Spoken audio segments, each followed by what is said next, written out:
En ouvrant son énorme gueule de plus d'1 mètre de large, le requin-baleine filtre environ 6000 litres d'eau par heure. Le haut et les côtés de sa gorge forment une passoire géante et complexe, composée de 5 paires de lames branchiales. Ces lames agissent comme une presse.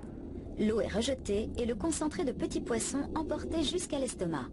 C'est ainsi que toutes les 20 secondes, une nouvelle masse de plancton se déverse dans la gueule du squale.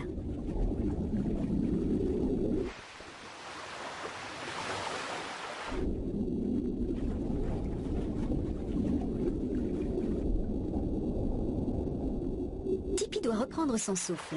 Cela fait un bon moment qu'elle nage, mais le requin est toujours là, et elle veut profiter le plus longtemps possible de ce moment exceptionnel.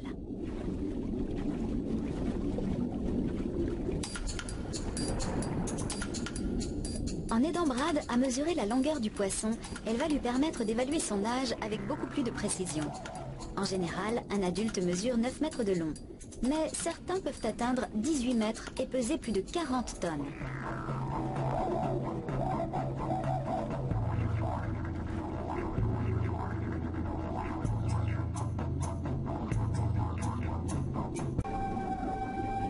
Ces motifs ont un rôle comparable à nos empreintes digitales.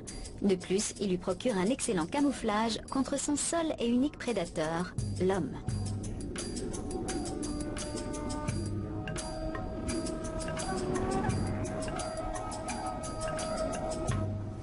Qu'est-ce que tu fais? Je travaille sur ce requin-baleine. C'est un bébé comme celui que tu as vu dans ma thèse. C'est très rare de pouvoir étudier un bébé requin-baleine dans le monde. Une femelle a été tuée par des pêcheurs à Taïwan. Lorsqu'ils l'ont ouverte, il y avait 300 bébés comme celui-là à l'intérieur. C'est l'un d'entre eux. On voit qu'il s'agit d'une femelle, car elle n'a pas de clasper, une sorte de crochet comme les mâles. C'est l'un des seuls petits sur lequel on peut travailler.